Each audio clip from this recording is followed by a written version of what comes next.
Meghan Markle posted a bizarre video on her social media yesterday, which sent several people into absolute meltdown.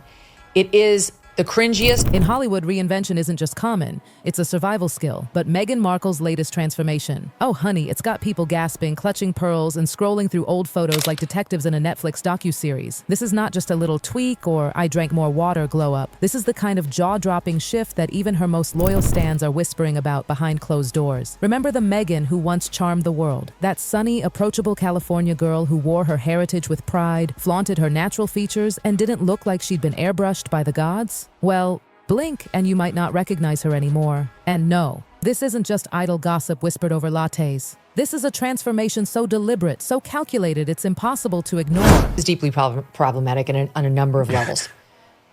Number one, here's the problem. We don't like you, Meghan Markle. We don't like you.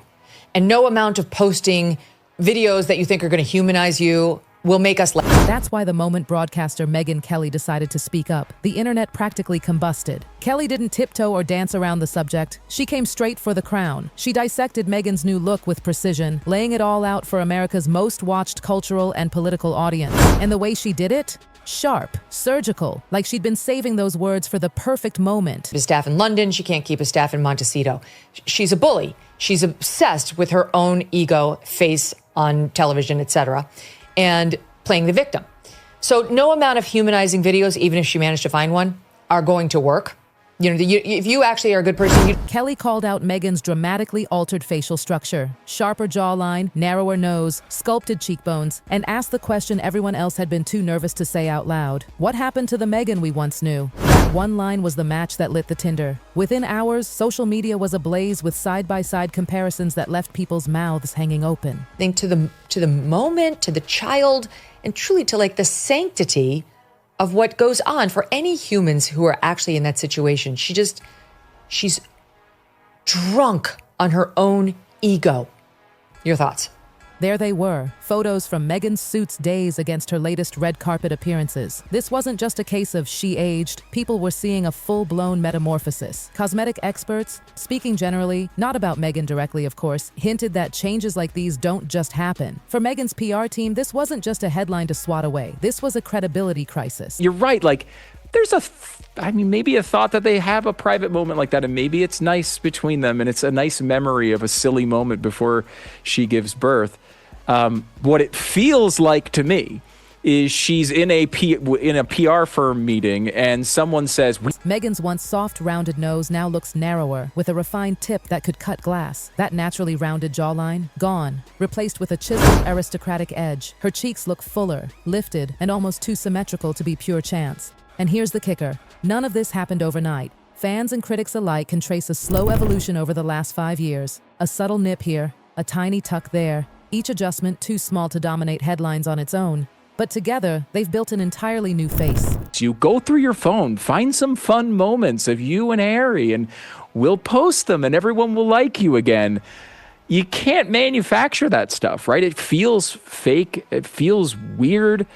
I don't understand why they would think something like that would work. It's like the Meghan we met in 2016 has been dismantled and rebuilt, piece by piece. And this makeover? Oh, it's not random. Rumors from Beverly Hills PR insiders point to something they're calling the Windsor-adjacent rebrand. Translation: Meghan's been reshaping herself, quite literally, to fit an aristocratic old-world royal ideal. These are not people who are just posting on a whim, right? Like, this is an entire industry. It's I know you've covered this in depth.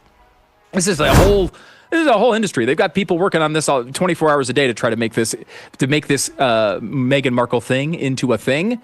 I don't think it's... We're talking the highborn look, the kind of face you'd expect to see immortalized in oil paintings, hanging in palace corridors, not starring in a cable drama. And this isn't just about vanity. In elite circles, image is currency. Meghan's new look screams, I belong here. I'm not just the actress who married into royalty. I am royalty. Polished, untouchable, perfected. And her latest birthday bash? The perfect runway for Meghan Markle 2.0. So far, but No. I feel like this is just a blatant attempt at it.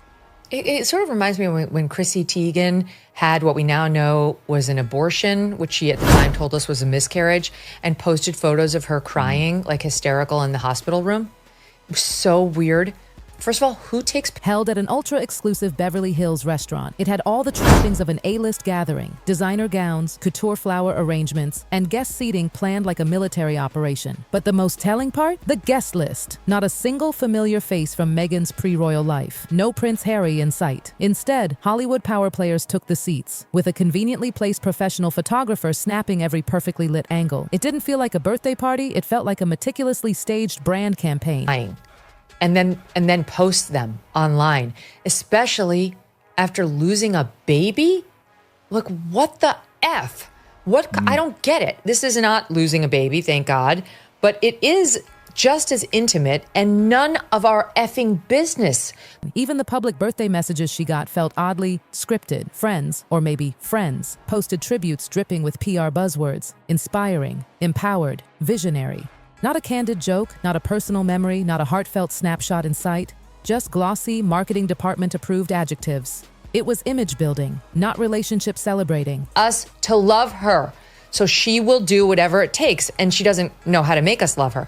The other thing I'm going to say, and I know this is weird, but there's one of those conspiracy theories on the internet that she might not have actually carried her babies, one or both, that they may have used a surrogate. Trust me, because I'm neck. And sure, if this is all part of the rebrand, you could say it's working. Meghan looks more refined than ever, but here's the cost. She's trading away the one thing more precious than any designer gown: authenticity. The woman who once radiated warmth, who built her image on openness and connection, now gives off the aura of distance. Her once strong inner circle, hollowed out. The sisters in arms from her activism days, nowhere to be found. Those old humanitarian project friends, nowhere in sight. Even her extended family, yes, the same ones she's feuded with in public for years, have been completely cut from her narrative. What remains is a tightly controlled, curated circle of allies who all know the unspoken rule. Loyalty is transactional. You're here as long as you serve the brand. Step out of line, you vanish from the frame. Observers have noticed how Meghan's public appearances are no longer spontaneous moments caught by chance. They're stage-managed productions. Every smile, every wave, every outfit seems to have been pre-approved to push a carefully constructed narrative. Gone are the days of seeing Meghan in jeans and sneakers, casually grabbing a coffee. Now it's structured, tailored dresses, professionally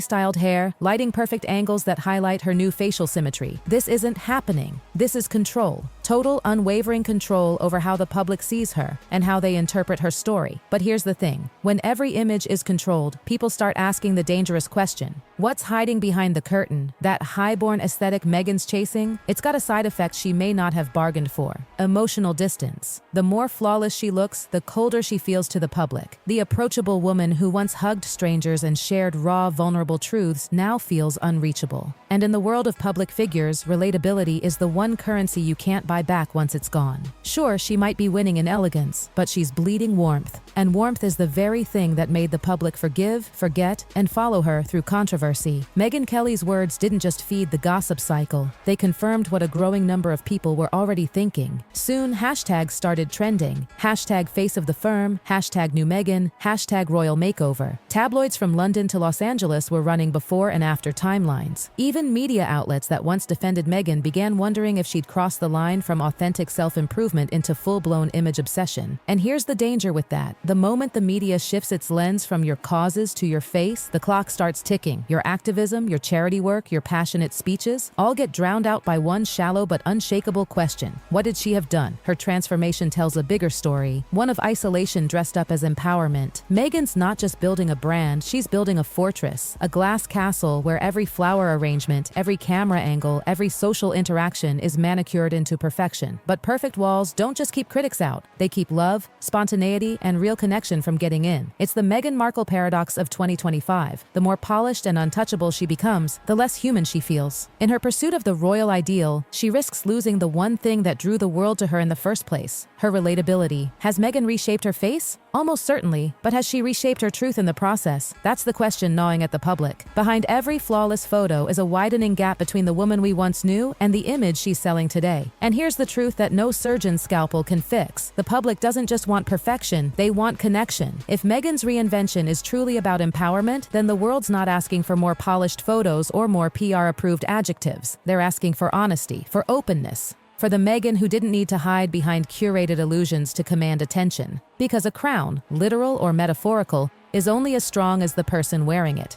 And right now, while Meghan's beauty might be commanding the headlines, the whispers about what's real and what's manufactured are growing louder by the day. So we're left with a choice. Are we watching a woman evolve? Or are we watching a brand slowly erase the woman entirely? The mirror never lies, but it also never tells the full story.